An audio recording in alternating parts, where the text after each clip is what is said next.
Hello दोस्तों, कैसे हो आप सभी। आई होप कि आप बहुत ही बढ़िया होंगे। दोस्तों, आज हम बात करने वाले हैं माइस्थेनिया ग्रेविस के बारे में। तो माइस्थेनिया ग्रेविस क्या होता है, इसके definition, introduction and risk factor, pathophysiology, medical management and nursing management को आज हम इस वीडियो में देखने वाले हैं। तो दोस्तों, यदि आपने अभी तक हमारे चैनल को सब्सक्राइब नहीं किया है तो चैनल को सब्सक्राइब करें एंड बेल आइकन को प्रेस करें एंड हमारे वीडियो को ज़्यादा से ज़्यादा दोस्तों के लिए शेयर करें। तो चलिए दोस्तों, शुरू करते हैं आज के इस वीडियो को। तो सबसे पहले हम देखते हैं माइस्थेनिया ग्रेविस का इंट्रोडक्शन। तो माइस्थेनिया ग्रेविस क्या होता है। तो माइस्थेनिया ग्रेविस क्या है, एक chronic auto immune neuromuscular disorder है जिसमें न्यूरोमस्कुलर जंक्शन पर नर्व से मसल्स तक एसिटाइल कोलिन मेडिएटेड ट्रांसमिशन प्रभावित होता है, जिसके कारण स्केलेटल मसल्स वीकनेस और फैटिगेबिलिटी होती है। कमजोरी सामान्यतः एक्टिविटी से बढ़ती और रेस्ट से कम होती है। तो दोस्तों, हम देखते हैं इसकी डेफिनेशन को। तो इसकी डेफिनेशन क्या है, तो इसकी डेफिनेशन है myasthenia gravis is an autoimmune disorder characterized by fluctuating weakness and easy fatigability of voluntary skeletal muscles due to impaired neuromuscular transmission।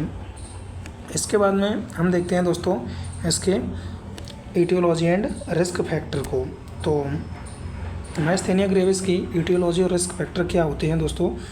तो auto immune mechanism, anti acetyl Colin receptor, anti muscarinic antibodies कुछ patients में, and thymic hyperplasia, and अगला है वो है thymoma, and अगला है वो है infection, stress and excessive excretion symptoms को वर्सन कर सकते हैं।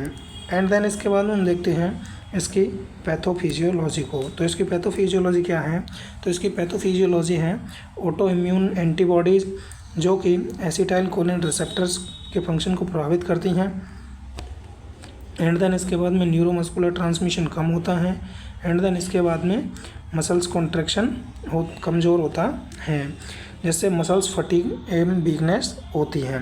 इसके बाद हम बात करने वाले हैं दोस्तों, वो है क्लिनिकल मैनिफेस्टेशन। तो इसके जो क्लिनिकल मैनिफेस्टेशन है इनको हम देखने वाले हैं। तो क्लिनिकल मैनिफेस्टेशन में क्या क्या होते हैं, सबसे पहले देखते हैं ओक्यूलर। ओक्यूलर में क्या होता है दोस्तों, टोसिस होता है, डिप्लोपिया होता है, ई मूवमेंट वीकनेस होती है।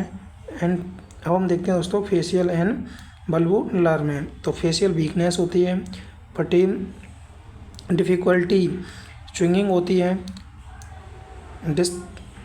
डिसरेथ्रिया होता है एंड डिस्पेजिया होता है, नेजल या सॉफ्ट वॉइस होती है, सोकिंग होती है।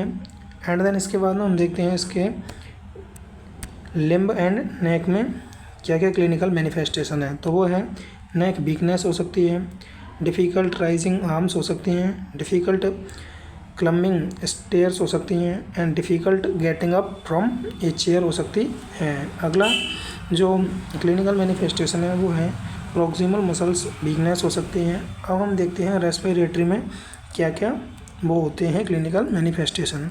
तो इसमें होंगे डिस्पनिया होगा, वीक कफ होगा, रेस्पिरेटरी मसल्स वीकनेस होगी, एंड सीवियर केस में रेस्पिरेटरी फेलियर होगा। इसके बाद में हम देखते हैं इसके टाइप्स के बारे में। तो इसके जो टाइप्स हैं वो हैं, फर्स्ट है ocular myasthenia gravis and generalised myasthenia gravis and myasthenic crisis. तो सबसे पहले हम देखते हैं ओकुलर माइस्थेनिया ग्रेविस। तो मेनली ये मसल्स अफेक्टेड होती हैं ओकुलर में। एंड देन इसके बाद में हम देखते हैं जनरलाइज्ड माइस्थेनिया ग्रेविस को। तो जनरलाइज्ड माइस्थेनिया ग्रेविस में क्या होता है, ओकुलर के साथ साथ बल्बर, लिम्ब या रेस्पिरेटरी मसल्स हैं प्रभावित होती हैं। इसके बाद हम देखते हैं माइस्थेनिक क्राइसिस। तो माइस्थेनिक क्राइसिस क्या होती है, वो होती है severe exacerbation with respiratory bulbar muscles weakness, यह मेडिकल इमरजेंसी है। एंड देन इसके बाद हम देखते हैं डायग्नोस्टिक एवेल्यूएशन के बारे में। तो जो डायग्नोस्टिक एवेल्यूएशन है वो है neurological examination, acetyl choline receptor antibody test and the MUS K antibody testing and repetitive nerve stimulation, single fibre EMG and pulmonary function test. And then इसके बाद में ice packs test in selected patients with ptosis, chest CT, MRI for thymic abnormality and अन्य differentiation diagnostic को exclude करना। इसके बाद में है दोस्तों वो है मेडिकल मैनेजमेंट। तो इसका जो मेडिकल मैनेजमेंट है वो है कोलिनेस्टरेज इनहिबिटर। तो सबसे पहले हम कौन सी मेडिसिन है वो इसको प्रोवाइड करेंगे पेशेंट को, वो है कोलिनेस्टरेज इनहिबिटर। इसमें जो पहली है वो है पाइरिडोस्टिगमाइन। तो इसमें क्या है दोस्तों, न्यूरोमस्कुलर ट्रांसमिशन इम्प्रूव करके मसल्स स्ट्रेंथ को ये बढ़ाती है।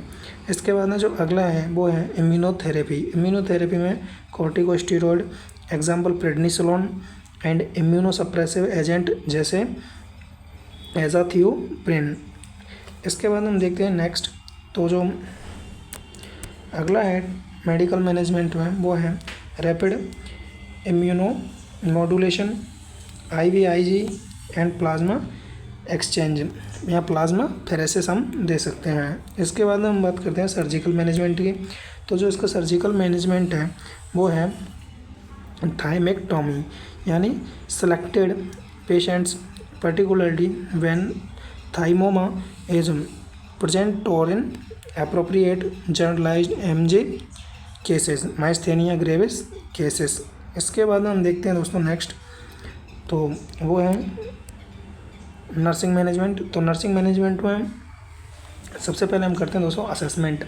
असेसमेंट में मसल्स स्ट्रेंथ असेस करें, and ptosis and diplopia observe करें, स्पीच और स्वेलिंग असेस करें, एंड रेस्पिरेटरी रेट, एफर्ट और रेस्पिरेटरी मसल्स फंक्शन मॉनिटर करें, कफ इफेक्टिवनेस असेस करें, एंड फटीग लेवल मॉनिटर करें, एस्पायरेशन के साइन को देखें, and then airway respiratory care.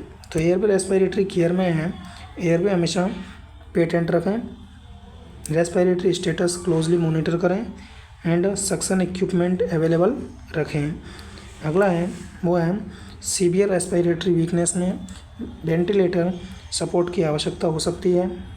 माइस्थेनिक crisis में एयरवे और ब्रीदिंग प्रायोरिटी है। एंड देन इसके बाद हम देखते हैं वो है न्यूट्रिशनल एंड स्वॉलोइंग। तो डिस्पेजिया होने पर एस्पिरेशन प्रिकॉशंस रखें, पेशेंट को रेस्ट के बाद और मेडिकेशन के ऑप्टिमल इफेक्ट के समय भोजन देना उपयोगी हो सकता है। नेक्स्ट है वो है छोटे एवं फ्रीक्वेंट मील्स दें, आवश्यकता अनुसार स्पीच स्वेलोइंग स्पेशलिस्ट की एडवाइस फॉलो करें। एंड देन इसके बाद हम बात करते हैं वो है एक्टिविटी रेस्ट की। तो एक्टिविटी रेस्ट में है एडिक्वेट रेस्ट प्रोवाइड करें,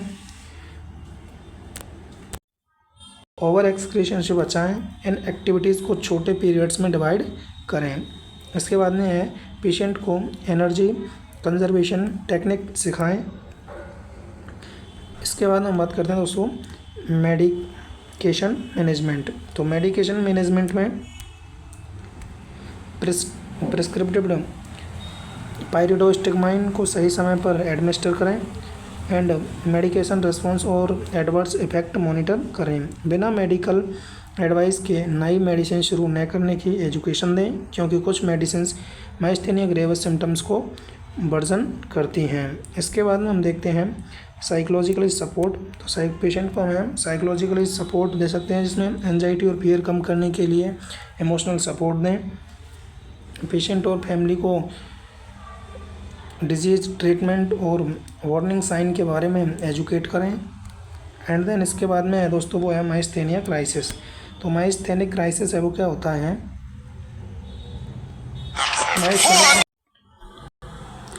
हम देखते हैं माइस्थेनिक क्राइसिस। तो यह है माइस्थेनिया ग्रेविस की लाइफ थ्रेटनिंग एक्सरिवेशंस है, जिसमें सीवियर रेस्पिरेटरी और बल्बार मसल्स वीकनेस हो सकती है।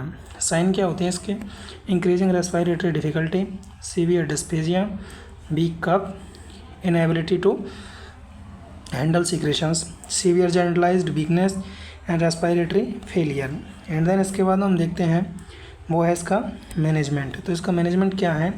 ABC assessment, oxygen supportive respiratory care, close respiratory monitoring, ICU management when required, mechanical ventilation if indicated, IVIG या प्लाज्मा एक्सचेंज जैसे रैपिड थेरेपी स्पेशलिस्ट मैनेजमेंट में इस्तेमाल हो सकते हैं। इसके बाद हम देखते हैं दोस्तों नर्सिंग डायग्नोसिस को। तो इसके जो नर्सिंग डायग्नोसिस हैं उसमें है ineffective breathing pattern related to respiratory muscles weakness, impaired swallowing related to vulvar muscles weakness, activity intolerance related to muscles fatigability, risk for aspiration related to dysphagia, self-care deficit related to generalized muscles weakness, and anxiety related to chronic illness and fear of respiratory complications। इसके बाद हम देखते हैं इसके complication क्या क्या हो सकते हैं। तो इसके कॉम्प्लिकेशन हो सकते हैं माइस्थेनिक क्राइसिस, मतलब माइस्थेनिया ग्रेविस के क्या क्या कॉम्प्लिकेशन हो सकते हैं। तो उनमें हो सकते हैं myasthenic crisis, respiratory failure, aspiration pneumonia, mal nutrition and dehydration, falls and injury, reduced quality of life. And then इसके बाद हम देखते हैं तो यहाँ पे दोस्तों ये आपकी डिजीज़ है वो कंप्लीट हो गई है।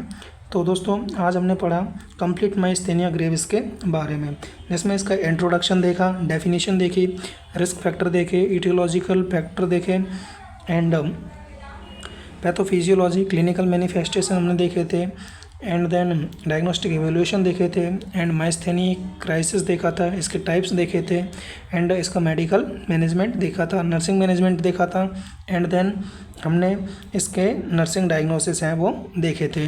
तो दोस्तों यदि आपने अभी तक हमारे चैनल को सब्सक्राइब नहीं किया है तो हमारे चैनल को सब्सक्राइब करें एंड बेल आइकन को प्रेस करें, एंड इस वीडियो को ज़्यादा से ज़्यादा दोस्तों के पास शेयर करें। दोस्तों बने रहिए ऐसे ही हमारे साथ नेक्स्ट वीडियो तक। थैंक यू दोस्तों।